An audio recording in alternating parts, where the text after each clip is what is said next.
ya se está preparando y ya estamos en YouTube. Ya estamos en YouTube para todas las personas que nos siguen y que me siguen en este canal de Capitalizarme. Para quien no conoce, vamos a hacer la presentación. Voy a esperar que se vea solamente en YouTube, pero por mientras comienzo la presentación. Hola, ¿cómo están todos? Bienvenidos a un nuevo capítulo de Aprende de Inversión Inmobiliaria. En el capítulo de hoy día estamos con un exponente de primer nivel que vengo conociendo desde el año pasado. Ya hicimos un capítulo de podcast sobre varios temas, de temas de corretaje, porque no solamente es un abogado inmobiliario, que es lo que vamos a hablar a continuación, de varios temas entretenidos, sino que también él tiene manuales, tiene libros de temas de corretaje de propiedades, tiene un curso que se llama Corredores Exitosos y mucho más. Hablamos de Salvador Macluf. ¿Cómo estás?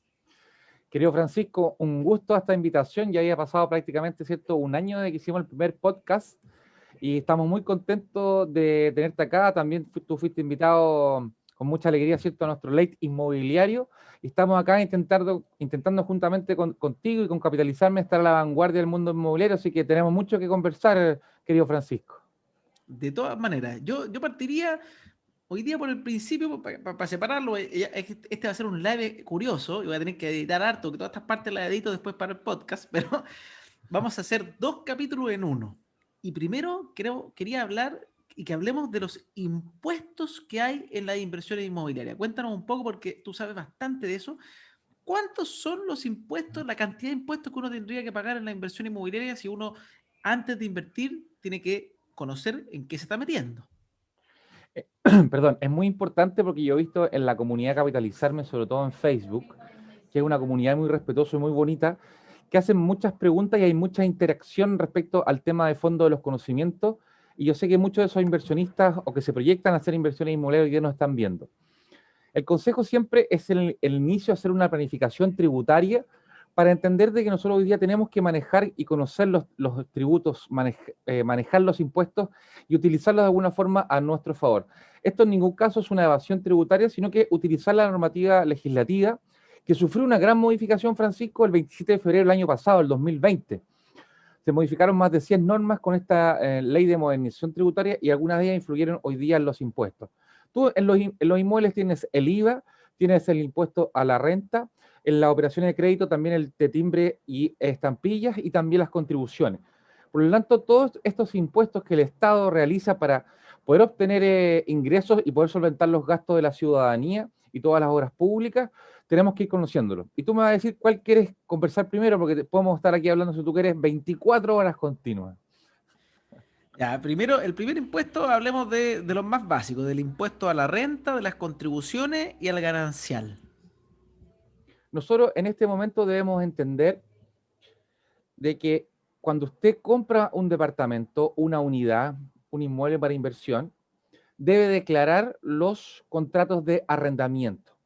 Hoy día, por ejemplo, Francisco, la unidad de análisis financiero, la UAF, tiene la obligación de solicitar a todos los corredores de propiedades que ellos les entreguen física o virtualmente todos los contratos de arrendamiento en el año.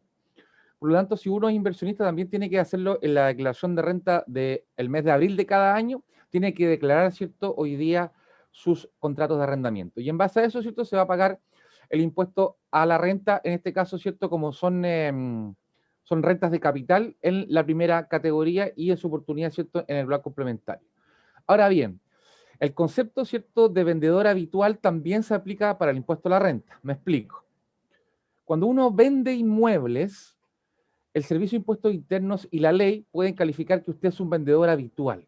Y si usted es un vendedor habitual, ¿cierto? Vamos a entrar bajo la prisma, ¿cierto?, de pagar el impuesto al valor agregado, el IVA.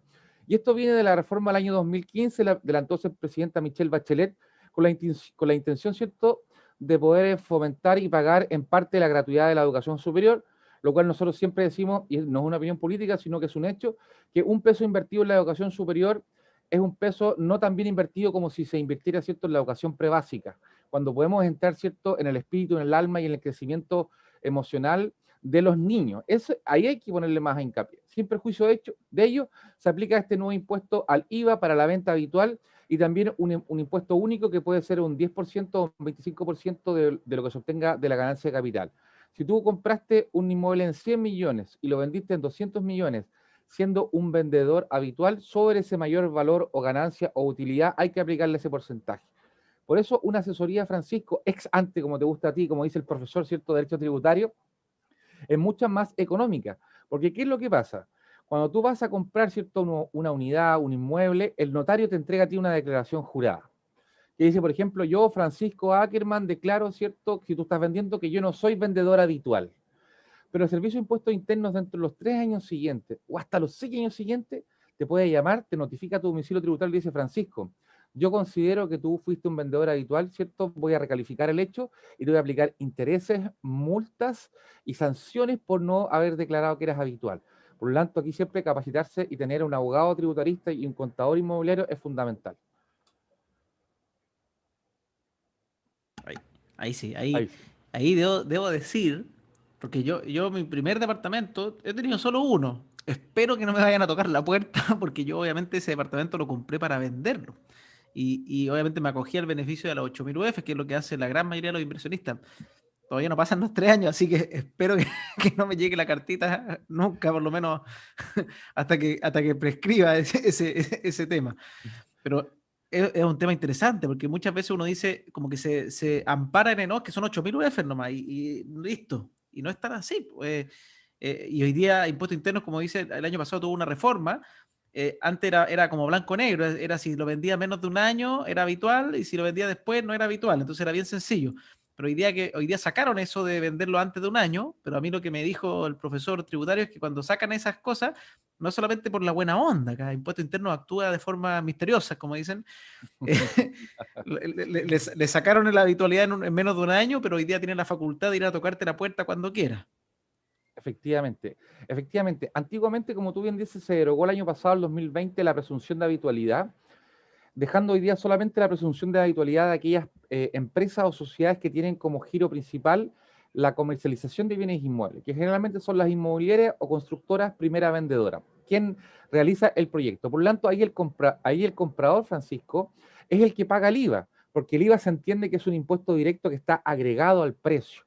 Y eso es lo importante, ¿cierto?, de contar con estos expertos que nos faciliten hoy día la vida, porque en ningún caso va a ser un costo o un gasto, sino que muy por el contrario va a ser una inversión y un seguro a tu patrimonio. Buenísimo. Oye, Salvador, bueno, antes de hablar de otro impuesto, tú tienes, porque esa es una fuente que nunca he logrado pillar, que así como una fuente de datos de asesores tributarios de confianza. Yo tengo uno solamente, que es el que hago las clases los miércoles. En este caso, ahora tú también eres alguien que siento que conoce de este tema y que puede aportar, pero ¿existe algún lugar donde uno pueda como ver el track record de tributaristas, de asesores de esta materia? Nosotros, querido Francisco, como te invitamos, ¿cierto?, al lanzamiento de globalbrokers.cl, nosotros vamos a realizar y confeccionar las páginas amarillas inmobiliarias. Y las Qué páginas amarillas buena. inmobiliarias, ¿cierto?, vamos a tener ahí, digamos, un tracklist de aquellos profesionales que entendemos que están a la vanguardia y son los mejores.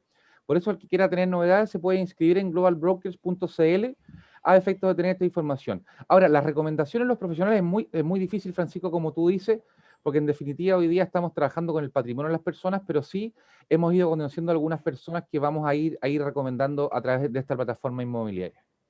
Buenísimo, buenísimo. Ya, vayamos de nuevo a los tributos. Entonces tenemos el impuesto a la renta que... Cuéntanos un poquito cómo es este mix para quien no sabe lo que es el DFL2, qué extensiones tiene y después del tercer departamento, cómo es que te cae ese impuesto al global complementario si uno lo hace en segunda categoría y cómo se pasa a segunda categoría, que sea un tema bien bonito ese ejercicio.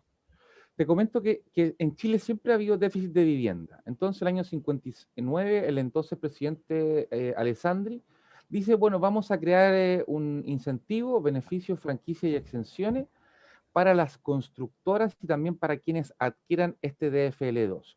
Y el nombre completo es el Decreto con Fuerza de Ley número 2 del Ministerio de Vivienda y Urbanismo del año 1959. Entonces, este DFL2 tiene por intención, ¿cierto?, motivar al sector privado a la construcción de viviendas denominadas económicas por la legislación y también al adquiriente a tener algunos derechos, beneficios y franquicias. Entonces, el DFL2 no había límite para adquirirlo hasta el año 2010. Producto del terremoto en aquel año, se envió un proyecto de ley por el Poder Ejecutivo y el Parlamento lo aprobó, estableciéndose una limitación hasta 2. Porque como tú también comentabas, Francisco, el DFL2 fue utilizado, ¿cierto?, también para una forma de acaparamiento, o aquellas personas, ¿cierto?, que tenían mayor capacidad adquisitiva o ser sujeto de crédito compraban mucho. No sé si te tocó a ti ese tema. Era algo común. Si el DFLO yo también sabía que se creó por un tema de déficit habitacional, o sea, personas que optaran a su primera o dos propiedades, entiendo, o más propiedades, pero normalmente era como la lógica de no acumulación, sino, y qué pasó? Que se hizo una sobreacumulación de algunas personas, y por lo que entiendo, por lo que me han dicho algunos expertos, que nunca sabré si esto es verdad o no, pero que además se hacía para blanquear dineros, porque obviamente estaban libres de impuestos, entonces ahí se hacía esta acumulación de bienes raíces. Puede ser, Francisco, yo lo desconozco, pero efectivamente era una acumulación de bienes raíces que traía múltiples beneficios como nosotros vamos a pasar a ver. Entonces, hoy día el límite máximo es 2. Y, por ejemplo, nosotros el otro día cuando hicimos el curso contigo, ¿cierto? Este curso de inversión inmobiliaria para libertad financiera, habían personas que decían que tenían 4 DFL2. Sí, tú puedes tenerlo en los hechos, pero en el derecho tú tienes que, por decirlo de alguna forma, autodenunciarte o declarar el tercero y cuarto en la próxima operación renta, porque el 2010 a la fecha, ¿cierto?, solamente se pueden tener 2 DFL2. Entonces, hoy día este DFL2, primero hay que entender de que no toda propiedad de 140 metros cuadrados o menor que cumpla con la exigencia del decreto que dictó el presidente de la República en su oportunidad es una DFL2. Porque acá el concepto técnico, Francisco, es acogerse al régimen del DFL2. Y eso lo hacen en el permiso de edificación. Cuando tú presentas el anteproyecto o el proyecto ante la Dirección de Obras Municipales, ahí tienen que ir estas características y el director de obras municipales tiene que hacer el checklist, cumple con esto, cumple con esto, cumple con esto, y así se acoge. Por lo tanto, muchos me preguntan, ¿qué hago para acogerme al régimen del DFL2? No, en su nacimiento, Francisco, en el surgimiento del proyecto es cuando se decreta si es un DFL2 o no. No sé qué te ha pasado a ti, si te han preguntado sobre lo mismo. Han preguntado y normalmente las inmobiliarias con las que trabajamos, los proyectos están acogidos al DFL2 y tiende a ser más o menos automático. Lo único que es complejo a veces es que la página de impuestos internos, en la gran mayoría de los casos que veo que tienen DFL2, normalmente se aplican los beneficios, pero el refrán, en el fondo la pestañita donde dice si es DFL2 no marca, no dice claro, no dice sí. Eso es algo que me ha ocurrido bastante, eso sí. Efectivamente, por ejemplo, en la escritura pública de compraventa, tiene que aparecer inserto el certificado de recepción definitiva de las obras como proyecto de FL2. Y en las cláusulas de la escritura, Francisco, también debe aparecer cierto que estamos acogidos al régimen del DFL2. Por lo tanto, cuando usted le ofrezca una propiedad, el abogado inmobiliario tiene que hacerle un estudio de título en el cual le diga si efectivamente lo que le están vendiendo es un DFL2 o una propiedad acogida al régimen del DFL2 o no. Eso es muy importante porque también puede haber algún tipo de desinformación o algún tipo de defraudación.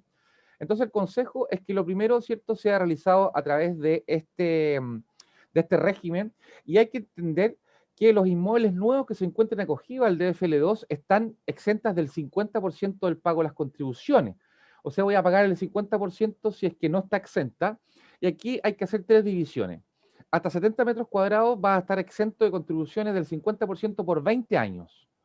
De 71 a 100 metros cuadrados va a estar exento del 50% de contribuciones por 15 años. Y en 101 metros cuadrados, 140 metros cuadrados va a estar exento, ¿cierto?, por el plazo de 10 años. Ahora, como tú bien sabes, este beneficio es exclusivamente para las personas naturales. Las personas morales o las personas jurídicas no pueden acceder a este régimen. Y también este DFL2 contempla un beneficio que se traduce en que las rentas que tú vas a obtener como inversionista no van a pagar impuesto a la renta. Mira qué interesante, no van a pagar impuesto a la renta tampoco primera, segunda categoría ni global complementario en el caso que tengas residencia en Chile, o adicional en el caso que tengas residencia o domicilio en el extranjero. Por lo tanto, es muy importante porque durante toda tu vida no vas a tener que declarar ni pagar, ¿cierto?, estas rentas que están libres del impuesto a la renta. No sé si me escuchas ahí, Francisco. Sí, sí te escucho, es que pongo en mute el micrófono para que por si llegan a haber ruido. Así que no, ese tema es sumamente importante porque la verdad es que esos son los beneficios que la gran mayoría de los inversionistas inmobiliarios buscan, esta exención de impuestos para poder hacer más rentables los negocios. Entonces, eso es lo que buscan. Y cuéntame un poquito, además me fui para el otro lado, pero las contribuciones, ¿cómo son calculadas? Porque ahí justo tocamos la parte de que el DF2 trae beneficios, está uno el tema del Correcto. impuesto a la renta, pero el impuesto a las contribuciones. ¿Qué es lo que es el impuesto a las contribuciones? ¿Por qué es tan importante? ¿Y cómo se calcula en caso de que uno tenga que pagarlo? Perfecto. Primero hay que entender que el Estado, ¿cierto? Como una persona jurídica de derecho público, tiene dos brazos ejecutores. Uno es la Tesorería General de la República, que es quien recauda, quien recibe el dinero, o sea, el erario nacional, y el otro brazo ejecutor más temido, ¿cierto?, es el Servicio de Impuestos Internos, que ya su nombre ya, ¿cierto?, nos da un poco de temor, que es el que fiscaliza, ¿cierto?, la aplicación, declaración y pago de estos impuestos. Entonces, dicho esto, el impuesto territorial corresponde a un impuesto al patrimonio de las personas, por el solo hecho de tú adquirir un bien raíz hasta 33 millones tú tienes exención, pero posteriormente el Estado, la ley, entiende que tú tienes patrimonio y por lo tanto a ti te aplica, ¿cierto?, este impuesto que está regulado por la ley 17.235. Entonces, este impuesto se determina sobre el avalúo de la propiedad. Es decir, el Servicio de Impuestos Internos tiene un departamento que se llama el Departamento de Evaluaciones, que generalmente cada 10 años realiza las tasaciones de inmuebles agrícolas e inmuebles no agrícolas. Y el último, ¿cierto?, fue el 2014 y el 2016. Sin perjuicio, ojo, Francisco, que tú sabes que todos los años en el mes de enero y en el mes de julio, el avalúo fiscal, ¿cierto?, se reajusta en virtud de la variación del IPC, ¿cierto?, que nos determina cuál es nuestro nivel o porcentaje de inflación. En ese sentido, ¿quién debe pagarlo? Señala la ley que todo ocupante, usufructuario, arrendatario o propietario. Mira qué interesante. Y tú me dirás, pero Salvador, ¿cómo un arrendatario va a pagar las contribuciones? Perfectamente es posible si tú así lo pactas en el contrato de arrendamiento, por ejemplo, y reduces la renta. Entonces, perfectamente los derechos de aseo y las contribuciones las puede pagar el arrendatario. También las puede pagar el ocupante. ¿Por qué? Porque el dueño, ¿cierto?, se desapareció, nunca más supimos de él y él no pagó las contribuciones. Entonces, como yo estoy cómodo viviendo en esa propiedad, yo voy a pagar las contribuciones a efectos de que nos salga a remate. ¿Qué te parece, Francisco? El micrófono, el micrófono. No, me parece, o sea, es que son tantos temas y es un tema muy interesante esto que en verdad, más que preguntas, porque ya se me pasó el tiempo volando, estamos a 10 minutos y la idea es que quiero lograr los 2 capítulos en uno. Entonces, entonces ya estamos, repasamos, porque acá quiero, el hombre eres tú. Entonces, más que interiorizarme full en los temas, pasamos de impuesto a la renta, contribuciones, y hay otro, bueno, el impuesto sobre la venta también, que ya lo hablamos. ¿Existe alguno que se me quede volando? Si una persona está escuchando esto y dice, ah, ya me quedan claros, están estos tres impuestos que son los clásicos, las contribuciones, el impuesto a la renta y el impuesto a la venta. ¿Hay otro que tenga que Sí, ponerme yo a fijarme en el mundo inmobiliario? sí, cuando nosotros realizamos operaciones de crédito de dinero, cuando nosotros le pedimos dinero, plata, ¿cierto?, al banco para hacer una inversión inmobiliaria, las operaciones de crédito de dinero, ¿cierto?, están grabadas con el impuesto de timbres y estampillas. Y el impuesto de timbres y estampillas Mm, grava, ¿cierto?, las operaciones de crédito de dinero en base al monto del crédito, al monto de la plata que a mí me presta. Por lo tanto, tú al momento de comprar un bien inmueble tienes que tener el ingreso renta en el caso del mayor valor, ingreso renta de declarar, digamos, el arrendamiento, el caso del IVA en el existir habitualidad, el impuesto territorial y el derecho de aseo por el solo hecho, ¿cierto?, de tener patrimonio hasta una exención cercana a los 33 millones de pesos y el impuesto de timbre y estampilla. Eso es lo que tú globalmente deberías tener hoy día presente. perfecto. El impuesto al timbre y estampillas también tiene beneficio al ser DFL2. Efectivamente, también tiene una rebaja a hoy día ser cierto DFL2. Por lo tanto, los inversionistas siempre debieran, en teoría, los dos primeros inmuebles que tienen, comprarlos con este beneficio, derechos, franquicias y exenciones, o en su efecto, si tú ya tienes inmuebles que no estén acogidos al DFL2, también puedes comprarlo. Puede ser tu tercera, cuarta o quinta propiedad, con el máximo cierto de De 2 dos. unidades, como persona natural, correcto. Perfecto, o sea, bueno, o sea, al final son estos cuatro grandes impuestos que uno tiene que, y aparte se fraccionan en distinto, porque al final el impuesto a la renta tú lo puedes percibir de distintas maneras. Ah, me falta otro que no te pregunté. ¿Qué pasa cuando yo digo quiero arrendar amoblada mi propiedad? Perfecto, perfecto. Porque ese Mira, también es un tema. efectivamente, bueno, tú que tienes este manual para arriendo bienes raíces, Sí, lo tengo ¿cierto? en mi casa en Santiago. En segunda edición, aquí tenemos un capítulo completo sobre los impuestos de los inmuebles y también aquí hablamos del IVA. Se entiende que el impuesto al valor agregado tiene que gravar los diferentes hechos o facetas de la producción. Entonces se entiende que un bien inmueble por sí solo no tiene valor agregado salvo en la habitualidad, y si yo le inserto ciertos muebles en su interior que permitan habitarlo y cumplir su rol natural, su fin natural, el Estado dice, perfecto, voy a aplicar acá el impuesto al IVA, el arriendo amoblado. Y aquí viene la pregunta, ¿debo o no debo dar factura? Depende. Si tú eres una sociedad, una empresa, una persona jurídica que se dedica con giro habitual al arrendamiento de bienes inmuebles amoblados propios, tienes la obligación de informar al Servicio de Impuestos Internos de la noticia del inicio de actividades y solicitar antiguamente el timbraje, hoy día la boleta y factura electrónica para dar IVA. Pero el IVA que se aplica acá no es del 19%, sino que es un cálculo, una operación aritmética que tú la puedes ver en servicioimpuestosinterno.cl, en donde se reduce, ¿cierto?, el 11% del avalúo fiscal los días que tú efectivamente arrendaste ese inmueble, y se hace un cálculo y sobre eso se te hace un giro que es un cobro que hace el servicio para que tú lo pagues. Por lo tanto, si tú te dedicas en forma habitual, eres una persona jurídica que tienes este giro, debes dar boleto de factura.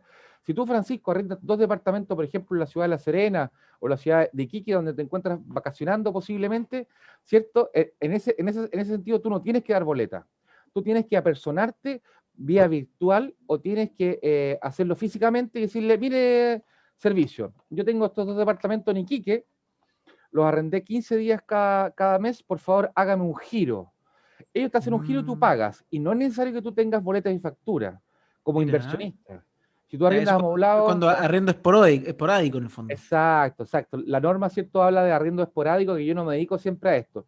Por lo tanto, en el caso, ¿cierto?, de los colaboradores, clientes de Capitalizarme que compran a través de vuestra plataforma, de vuestra empresa, no necesitan tener estos documentos tributarios, salvo que se hayan constituido como una empresa que tenga su objeto social. Y que se dediquen a esto ya, por ejemplo, a arrendarlo amoblado de completo el año corrido. Efectivamente, Perfecto, efectivamente. mira, ese otro tema más entonces, y otro impuesto que pagar, o sea, si uno quiere arrendar amoblado, tiene que fijarse que su incremento en costos tiene que valer la pena, o sea, el costo de los muebles más el costo del impuesto adicional tiene que ser mejor el retorno que va a tener por el arriendo de ese aumento en el costo. Efectivamente, y ahora ojo, hay quienes lo hacen, yo en ningún caso lo recomiendo, porque es una evasión tributaria. Lo que lo que hacían, era que firmaban por los muebles un contrato de comodato. Y el comodato es un préstamo de uso gratuito. Entonces arrendaban el inmueble con un contrato de arrendamiento sin amoblar, y en paralelo firmaban un contrato de comodato, que es este préstamo gratuito, y así, digamos, hacían esta evasión para el pago del IVA. Perfecto.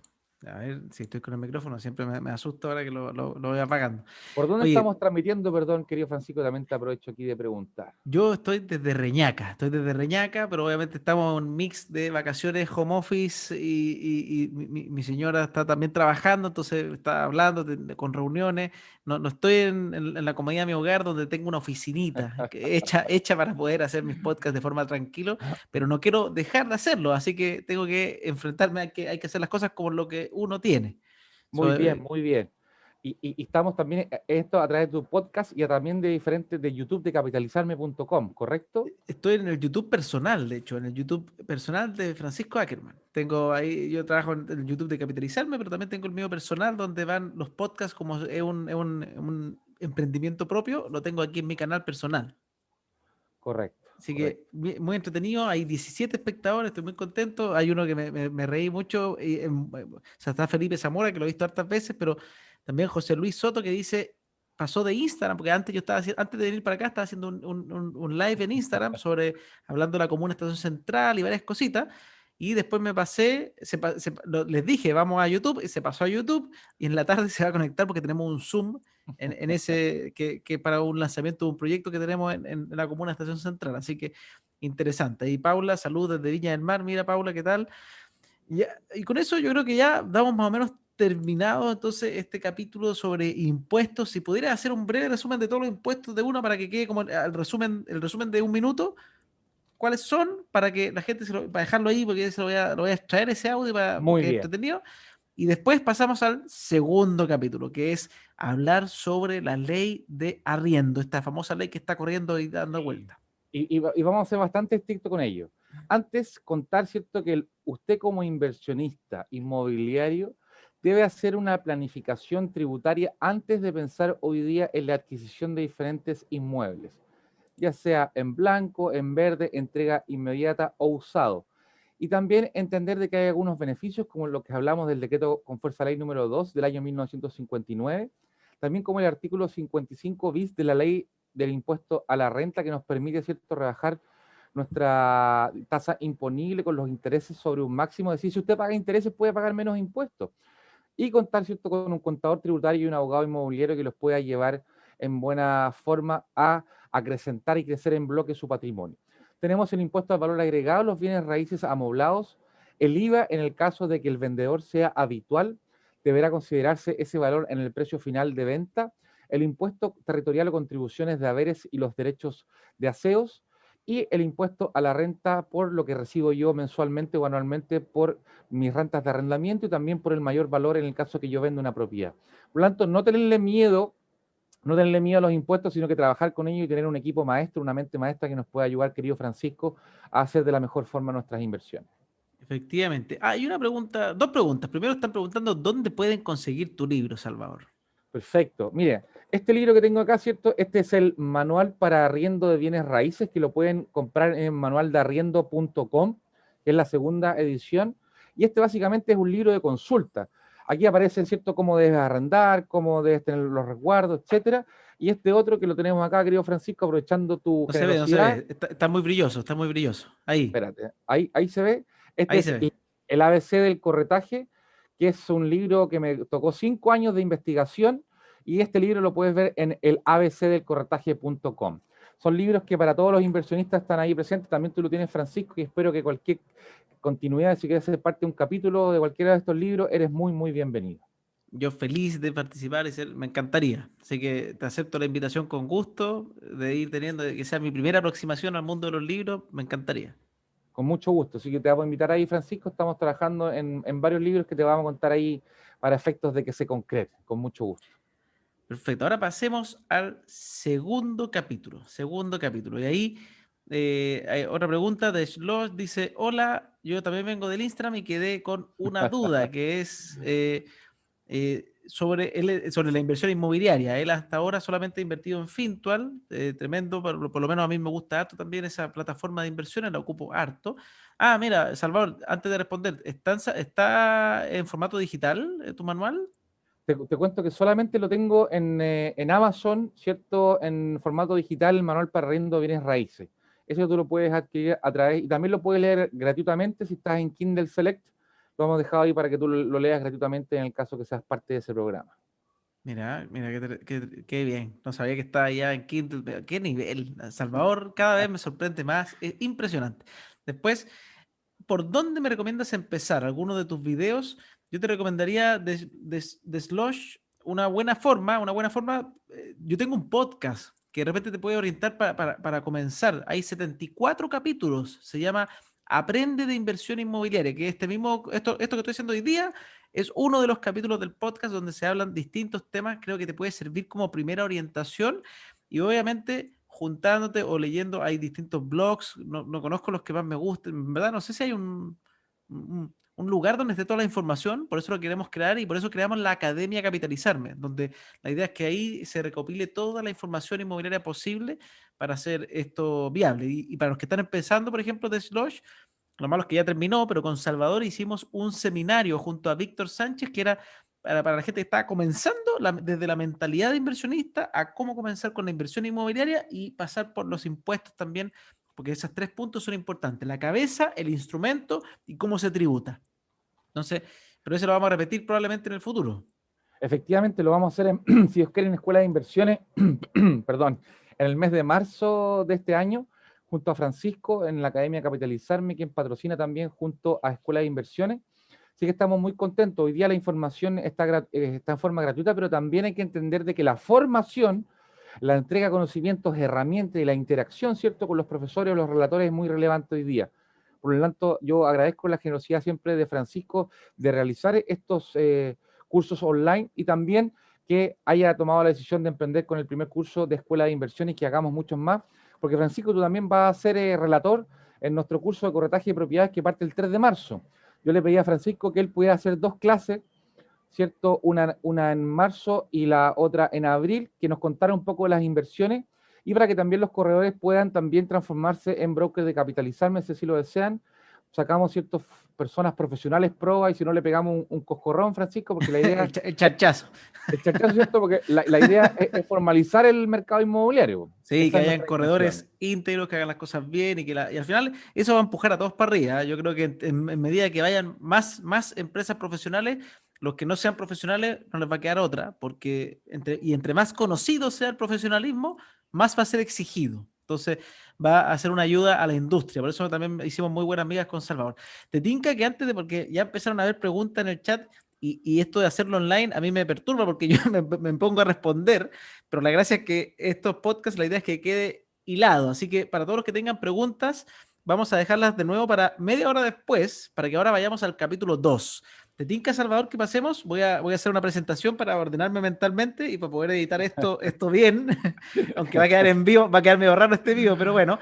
Pero es decir, hola, ¿cómo están todos? Bienvenidos a este segundo capítulo aquí mismo, 2 en 1, de Aprende de Inversión Inmobiliaria, donde estamos con un abogado inmobiliario, alguien que tiene tremenda trayectoria, que se llama Salvador Magluf, donde vamos a hablar sobre este proyecto de ley que se está hablando, este proyecto de ley del arriendo, el proyecto del arriendo, en el fondo, que mucha gente está muy contenta porque a primera vista, incluso yo también me puse contento muy rápido, a primera vista esto era para emparejar la cancha en el fondo, que una persona pudiera sacar a un arrendatario que no paga su arriendo, que le hace daño a tu propiedad. Bueno, ¿de qué se trata todo esto? Para eso estamos con Salvador y primero, Salvador, darte la bienvenida de nuevo al programa y aprovechando que también hay más espectadores en YouTube, cuéntanos un poco quién eres tú. Si al final también es importante saber quién está detrás de este capítulo. ¿Quién es Salvador Magluf? Muchas gracias, querido Francisco. Estoy compartiendo acá en Salvador Macluf, el abogado inmobiliario Vigo. Yo me dediqué al mundo inmobiliario por un tema personal, ¿cierto? Por un descalabro en un juicio de arriendo. Y de ahí, como tú sabes, ¿cierto? Mi primer emprendimiento fue arrendador.cl. Ahí está don Ramón, porque yo he conocido a muchos don Ramón y también señores Barriga en Chile durante 20 años de litigación. Entonces me empecé a involucrar y desde el 2005 hago clases de para corredores de propiedades, administradores de edificios, tasadores. Creé, ¿cierto?, la escuela de corredor exitoso y hoy día cursos inmobiliarios. He hecho 3 libros inmobiliarios, me encuentro preparando 2 más, uno de los cuales sin duda va a estar tú, querido Francisco. Y hoy día actualmente también soy youtuber, me pueden seguir en mi canal de YouTube, Salvador Macluf, y en mis redes sociales, y estoy aquí para poder otorgar todo el conocimiento e investigación de Chile en el extranjero en el mundo inmobiliario. Y también fundador de globalbrokers.cl, querido Francisco.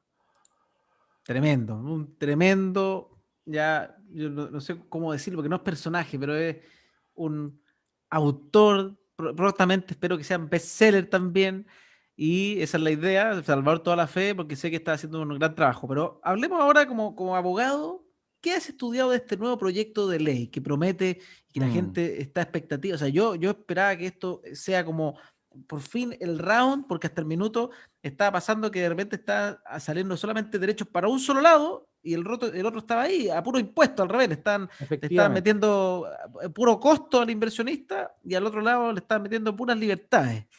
Efectivamente, ese fue el argumento que en el 2012 fuimos corredactor junto al diputado Patricio Vallespín de un proyecto de ley en donde le decíamos, Estado, usted a mí me mete la mano en el bolsillo, me pone más impuestos, pero no me ayuda por el otro. Hoy día el juicio de arrendamiento puede durar 6, 8, 12, 24 meses y hay abogados que se dedican a entorpecer, digamos, el resultado de poder recuperar la propiedad y el cobro de las rentas. Lo cual yo en ningún caso estamos de acuerdo, sino que tratamos, ¿cierto?, del resguardo de los derechos. Entonces, ¿qué es lo que pasa? Estoy molesto, Francisco. Estoy molesto porque desde el año 2004, que fue la última modificación de la ley de arrendamiento, ¿cierto?, que han pasado 17 años, se han presentado 27 proyectos de ley. Y hoy día estos parlamentarios, ¿cierto?, en la Cámara de Diputados, a los cuales yo me he mantenido con comunicación, enviándoles cartas, habiendo asistido en su oportunidad para la modificación de la ley de arrendamiento, han hecho un proyecto bastante defectuoso y deficiente. Porque aquí el problema es el sistema. Ellos están viendo aquellos arrendatarios morosos, ¿cierto?, que han causado daño, no han pagado la renta, los servicios básicos, a efectos de la dictación de la sentencia. Pero hoy día ese no es el problema.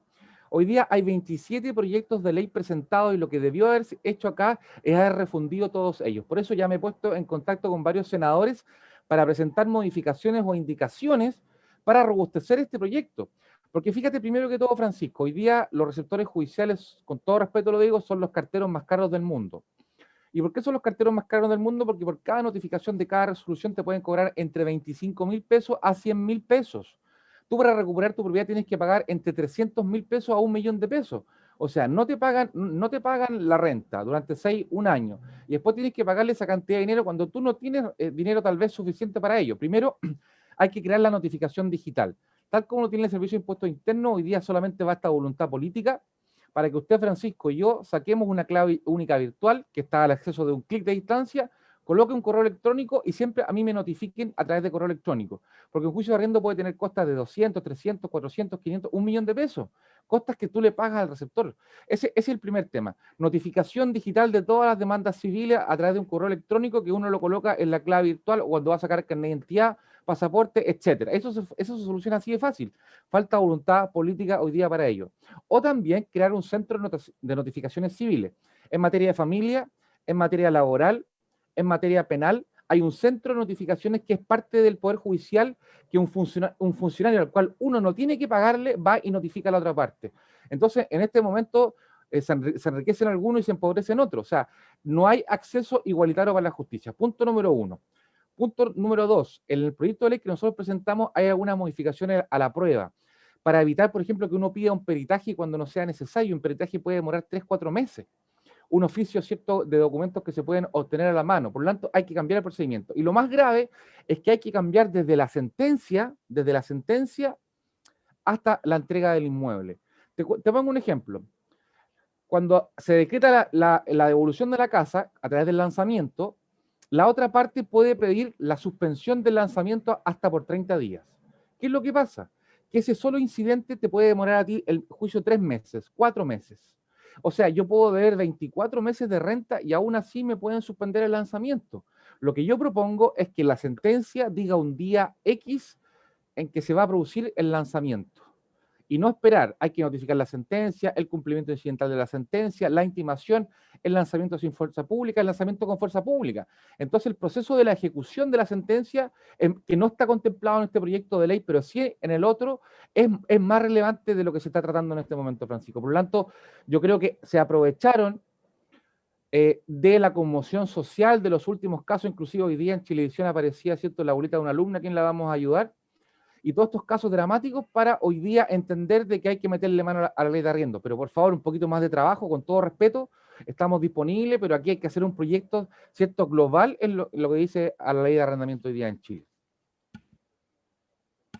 Y el proyecto, así como está hoy día, ¿qué es lo que hace solamente? Porque yo entiendo hoy día que la lógica es, yo tengo un problema con mi arrendatario, supongamos, no me paga un mes, no me paga dos, y supongamos que la persona está pagando igual los gastos comunes, no te paga solo el arriendo.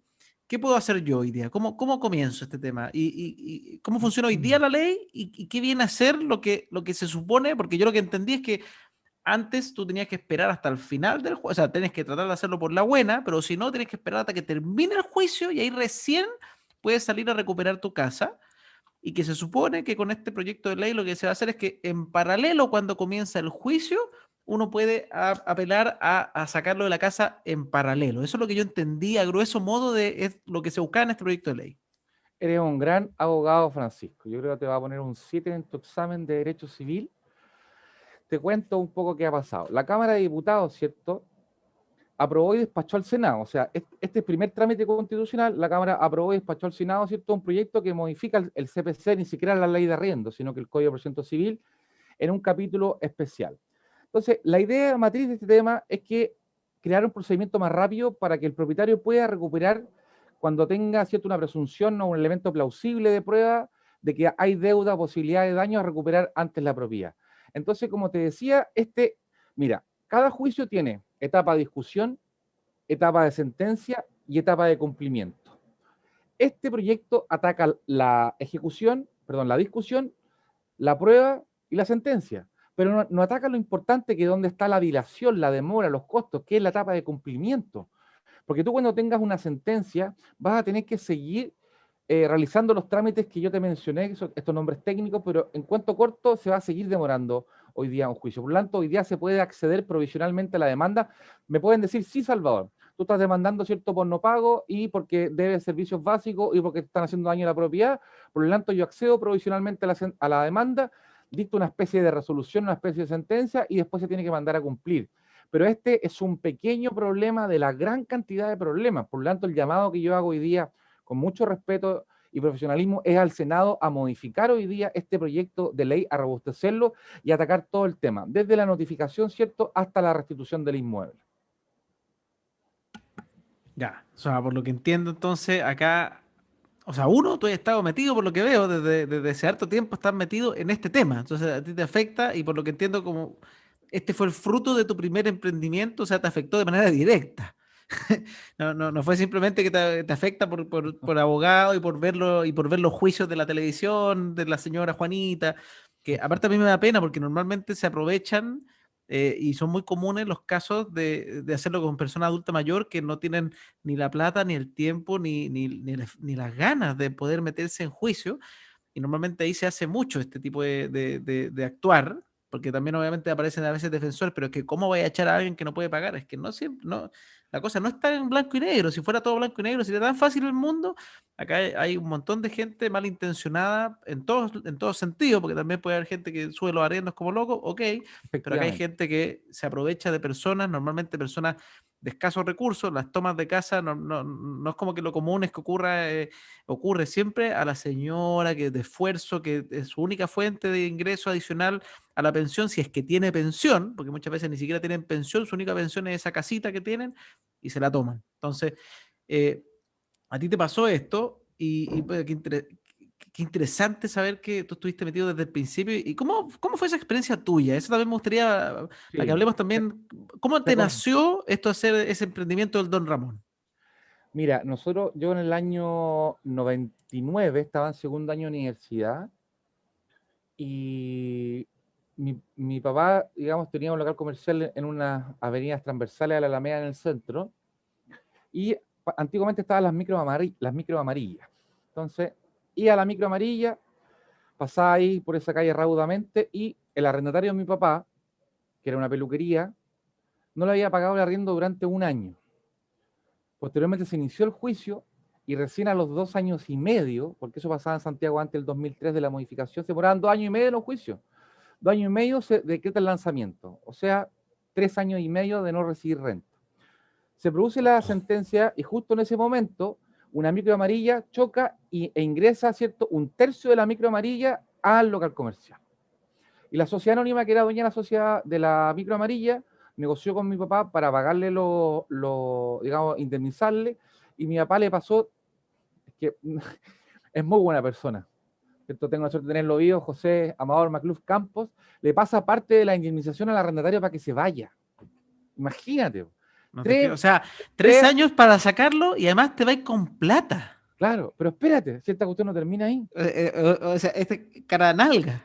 Sí, Carenaga, absolutamente. Entonces, ¿qué es lo que pasa? Con posterioridad a ello, se produce la sentencia, la intimación, el lanzamiento, y yo estaba ahí, ¿cierto? Tenía 19, 20 años, y cerrajero se produce el alzamiento de las cortinas y nos encontramos con una hecatombe. Había más de 2 toneladas de basura. Había un kayak adentro, imagínense un kayak en Santiago. Todos los techos que se habían refaccionado, los techos falsos rotos, destruidos, basura, de todo, weón. 2 toneladas y media, imagínate el proceso. Entonces, de ahí la vida me fue llevando a esto. Entonces dije, esto pasa. Y lamentablemente en mis 20 años de litigación desde la universidad he visto muchos casos dramáticos y siempre intentamos apoyar a las personas primero en la etapa ex ante para que esto no les pase, para contarles mi experiencia, no esto, porque esto en ningún live lo había contado, solamente lo conté cuando presenté mi primer libro, pero para que esto no les pase, para no tener un Don Ramón. Y hoy día en Chile hay muchos Don Ramones. Entonces, de ahí nace el primer emprendimiento, ¿cierto?, de arrendador.cl, que también era arrendatario, porque el señor Barriga también hay muchos señores Barriga, sí, pues pero hay de las dos cosas. efectivamente, así que esta experiencia, digamos, me llevó a dedicarme al tema inmobiliario, al arrendamiento, y se fue desencadenando solo. Pero yo creo que fue mi subconsciente que dije, no, no. Y esta persona, aparte, se cambió a una cuadra, se puso en otra peluquería a una cuadra. Y Que el día también del lanzamiento, y seguro que no le pagó también. ¿me Sí, entendí o no? esas conductas se repiten. Efectivamente. Entonces, mira, acá todos tenemos deuda. buena y mala. Nadie está libre de caer en una desgracia, en una quiebra, en una mala relación, divorcio que se transforme en la disminución de patrimonio, etcétera. Pero el tema acá es que cuando hay dolo, cuando hay una necesidad, una acción de provocarle daño a otro.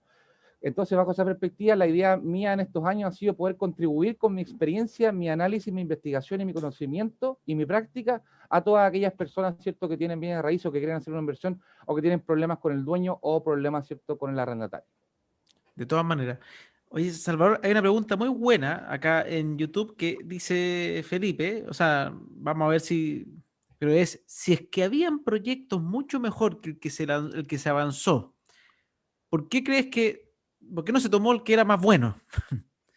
Porque como decía el primo Sigmund Freud, todos tenemos necesidad de reconocimiento. El presidente Piñera, en marzo del año pasado, presentó un proyecto de ley de arrendamiento que englobaba los 20 anteriores.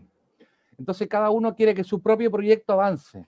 Entonces, aquí el servicio público tiene que decir, ok, este proyecto mío es más o menos, lo voy a juntar, voy a ver que se junten todos estos otros proyectos y me voy a dar el tiempo de leer todos los proyectos que hay, porque también hay proyectos que benefician al arrendatario, con la evolución del mes de garantía, por ejemplo. Sí, que son muy También, comunes. Hay gente que dice, oye, tanto sinvergüenza que no te devuelve el mes de garantía. Entonces, está bien que se englobe dentro del proyecto. entonces, efectivamente, entonces si tú me preguntas a mí, con humildad lo digo, que yo creo que es por un tema de reconocimiento, porque no cuesta nada, ¿cierto?, pedirle a la asesoría parlamentaria que ellos tienen la Biblioteca Nacional, que le hagan un compilado de todas las normas hoy día en Chile, proyectos de ley que hay, y armar uno solo, y empujar todo uno solo. Entonces aquí por eso cuando sale en la noticia, se presentó un proyecto de ley, muchas veces esos proyectos de ley ya están presentados con anterioridad. Lo importante, ¿cierto?, no es presentar un proyecto de ley, sino que lo importante es hacer que ese proyecto de ley avance. Entonces, el llamado hoy día es a la responsabilidad. Durante todo febrero, ¿cierto?, el Parlamento está de vacaciones, vuelven la primera o segunda semana de marzo, y ahí el Senado va a tomar, en la Comisión de Constitución del Senado, Legislación, Justicia y Reglamento, va a tomar este proyecto, y como dije, ya nos pusimos en contacto con algunos senadores a efecto de decirle, mira, esto es así, está muy endeble. O sea, Aproveche, tener una servilleta, ¿por qué no creamos un exacto, documento? exacto, exacto. Entonces, esta es la oportunidad que está en boca el tema del arrendamiento a efectos de decir, oiga, pongámonos de acuerdo entre todos, favorezcamos, ¿cierto?, la justicia, la equidad para arrendador y arrendatario, pero hoy día, lamentablemente, cuando tú tienes un juicio de arrendamiento, el proceso civil arcaico, imperial del reino español del siglo XV es el que usted hoy día tramita en materia civil.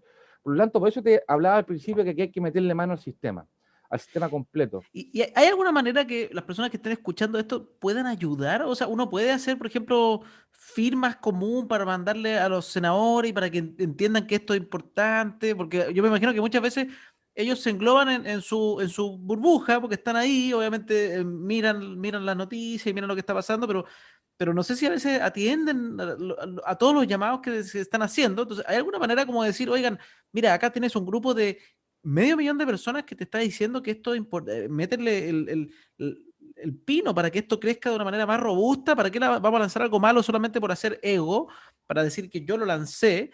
Y aprovechamos, porque si me dices que ya Piñera trató de lanzarlo con 20 reformas que pareciera ser algo bueno, pero no se aprobó, que me imagino que fue para tirarle solamente en contra a la persona y no al proyecto. Entonces, en vez de atacar a las personas políticas, ¿cómo decirle, oye, esto nos importa como nación, por lo menos a los inversionistas, y no solamente a los inversionistas, hay gente que vive de su pensión, Correcto. porque hay muchas personas que piensan que no, es que esto es ley para ricos, no es así. O sea, adquirir un bien raíz ahora cada vez es más complejo, pero hace 20 años atrás era relativamente sencillo para muchas personas, y ni siquiera tantos años atrás, porque antes había poco acceso al crédito, pero hace 15 años atrás personas con bajos recursos podían adquirir propiedades, gente que tiene subsidios. Hay miles de personas que han adquirido subsidios, o sea, viviendas con aporte del Estado gratuitas, o sea, personas que esto es su único bien que han podido adquirir gracias a un subsidio, y ese bien, imagínate que esa persona que quiere superar la pobreza y le va mejor y se va a otro lugar, a otra comuna a vivir para vivir más cerca de su trabajo y quiere poner en arriendo esta propiedad, y le aparece el malandro que no le quiero pagar. Entonces, esa persona que está tratando de superar la pobreza, pueden aparecer este tipo de malhechores, que yo le digo que no se me ocurre otra palabra porque no lo encuentro. Entonces, de verdad esto es un proyecto que es importante, obviamente como muchos otros, porque yo sé que hay muchos proyectos que se necesitan, pero bueno, se tienen que hacerlo todo en paralelo finalmente. Correcto. ¿Cómo se puede? ¿Hay algo que Mira, podamos hacer la mira, gente normal? Sin prejuicio, la asociación gremial que nosotros estamos creando de profesionales inmobiliarios, yo he hablado con el presidente de Coproch, con el presidente de ACOC, con el presidente de ACOPROT, con el presidente de CEPEVAL, y les digo, ustedes tienen que tener un rol fundamental en las reformas inmobiliarias. Llamemos a conferencia de prensa, hagamos un lobby ilícito, y hoy día los grandes actores del mundo inmobiliario, ¿cierto?, no podrían hacer más allá de las redes sociales. En el caso propio de nuestra oficina, nosotros antes de presentar el presidente Piñera, ¿cierto?, ese proyecto de ley, enviamos multiplicidad de cartas a la presidencia, presidencia.cl, lo puede hacer, usted lo puede mandar en este momento, también físicamente a La Moneda, Avenida Libertador Fernando O'Higgins, sin número Santiago, a los parlamentarios teniendo reuniones, haciendo una presión efectiva, porque hoy día los medios de comunicación son relevantes, pero también los actores inmobiliarios, tú, yo y todos los otros líderes de opinión también tienen que hacer un llamado a la autoridad en forma pública y privada en forma lícita a efectos de entender de que esto es un tema complejo, porque ¿qué es lo que pasa? En esto me acompañó mucho el ex diputado Joaquín Tuma y senador Eugenio Tuma, hoy día candidato a gobernador regional por la Araucanía, y también el diputado Patricio Vallespino, hoy día también candidato a gobernador, ¿cierto?, en Puerto Montt, a efectos de entender de que hoy día pedimos un informe a la Corte Suprema, y la Corte Suprema nos dijo, al año se presentan en promedio entre 15.000 a 17.000 juicios. Pero ¿qué es lo que pasa? 1 de cada 4 se judicializa. Y estos parlamentarios decían que ellos apoyaban a aquellas personas que no judicializaban porque no tenían plata para el acceso a la justicia. Entonces, si tú multiplicáis, son 60.000 casos al año, y si tú multiplicáis 60.000 por 4, que es una familia promedio, son 1/4 de millón de personas que ven afectados su ingreso, y yo calculo que más de 2 millones de personas tienen una propiedad. Y con esa propiedad, ¿cierto?, que la arriendan otra mejor o viven, y se van a ir con los hijos, etcétera. Entonces, esto afecta a millones de personas hoy día. Y el tema hoy día es que todos no estamos exentos de deuda sin duda, pero te digo que los Don Ramón hoy día existen. Te comento que hace 2 semanas atrás tuvimos un lanzamiento, recuperamos una propiedad, que fue un juicio que nos pidieron que lo ayudáramos, y el tipo, bueno, no pagó en 1 año y medio, fue denunciado por múltiples ilícitos, chocó la reja del edificio, ¿cierto?, la botó para abajo, y imagínate, en el tiempo en que pedimos y se recuperó el inmueble pasó un mes, y en el mes dejó llave caliente con el califón prendido. La casa pudo haber explotado. Imagínate, 30 días, las aguas corriendo, se llevó las puertas, reventó las chapas, el arriendo era amoblado, se llevó todos los muebles, se llevó las cañerías, los destrozó completamente, no dejó nada. Entonces, y Qué esa persona, impresionante. que es una persona mayor, perdió su patrimonio. No pudo pagar su otro arriendo, le hicieron una pérdida millonaria con las rentas, con los muebles, con el daño, y los tribunales, muchos funcionan muy bien y yo los aplaudo, sin perjuicio, lo cual es momento de meterle aquí a entender de que este no es un tema, como tú decías, de los millonarios, sino que 2 millones de personas viven con un arriendo. Entonces tenemos que también ponernos en el otro lado. Hoy día hay una crisis, hay desempleo, todo lo demás, pero eso nos justifica también que yo no pueda subsistir con el arriendo de mi propiedad, sobre todo las personas de la tercera edad, que una pensión miserable. Entonces, el Estado, si a mí me coloca más impuestos o me coloca más gravosa mi vida diaria, también tiene que ayudarme por la otra mano. Y si ustedes escuchan mi presentación en la Cámara de Diputados, que está en mi canal de YouTube, yo hago esa pensión. El Estado a mí me obliga, pero tampoco me da un empujoncito. Entonces, pongámonos las dos caras de la moneda, Francisco. Efectivamente. Oye, Salvador, ha estado sumamente entretenido este capítulo. Este lo voy a tener que editar rápido porque ya veo que este es un tema que está hoy. Así que este yo creo que le voy a poner prioridad para editarlo y subirlo esta semana, ojalá, para poder hacerlo, para poder ayudar.